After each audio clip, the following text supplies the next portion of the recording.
Dans la région de Tillabéri, sur la rive gauche du fleuve Niger, l'opération Al-Mahou demeure une force active et résolue pour sécuriser les populations et leurs biens.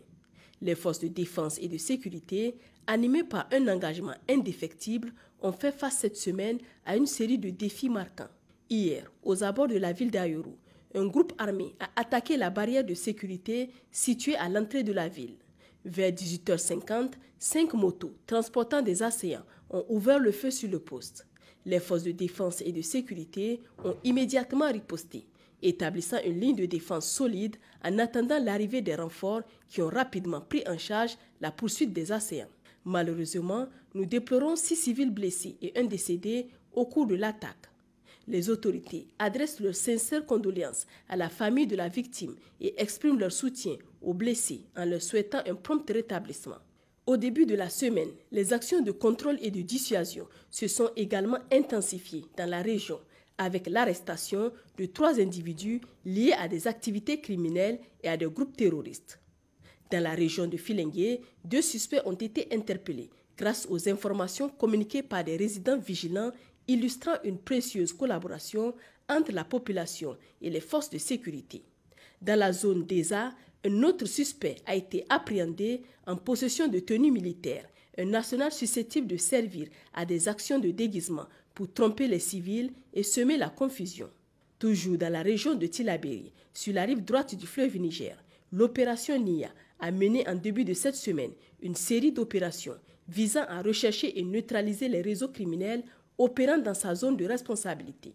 Dans la zone de Tamou, une intervention ciblée à Alambré a permis de neutraliser 2 éléments hostiles et d'arrêter 43 autres individus en lien avec des groupes criminels.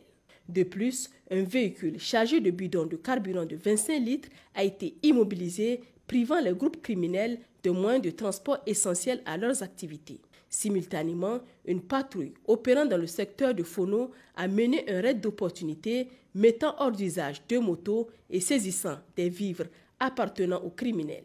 Les actions de sécurisation se sont étendues jusqu'à Ouro Djaladio, où une équipe en patrouille a détecté et neutralisé une mine artisanale avec le concours de la population. Il s'agit d'un engin explosif de type plaque à pression contenant une charge dans un petit bidon de 5 litres. Cette découverte préventive a permis de prévenir de potentiels dommages humains et matériels. Enfin, dans la zone de Niatiri, les FDS ont récupéré un dispositif de communication de type Motorola utilisé par les criminels. Le propriétaire a dû probablement se débarrasser du poste radio au vu des FDS pour éviter son interpellation. À l'est du Niger, dans la région de Difa, les forces de défense et de sécurité ont porté un coup décisif aux activités logistiques de Boko Haram. Une opération de contrôle de zone menée dans la région de Ngingimi a permis de démanteler une filière de ravitaillement en munitions au profit de Boko Haram. 3 individus impliqués dans ce réseau de ravitaillement ont été neutralisés lors de l'opération, permettant ainsi de saisir une importante cargaison de 1495 cartouches de calibres divers.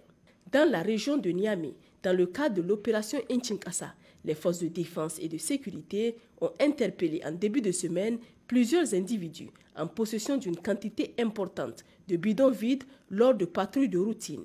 Bien que ces personnes aient affirmé être des revendeurs de bidons, de forts soupçons pèsent sur leur possible implication dans des activités de ravitaillement au profit de groupes criminels actifs dans la région de Tillabéri. Ils ont tous été mis à la disposition des services compétents pour approfondir les enquêtes. Chers compatriotes, la lutte contre les menaces sur notre sécurité collective exige votre vigilance et votre soutien actif. Nous vous encourageons à partager toute information pertinente avec les forces de défense et de sécurité via les lignes vertes mises à votre disposition. Par cette coopération, nous renforçons ensemble l'efficacité de nos actions pour assurer la paix et la stabilité de notre territoire.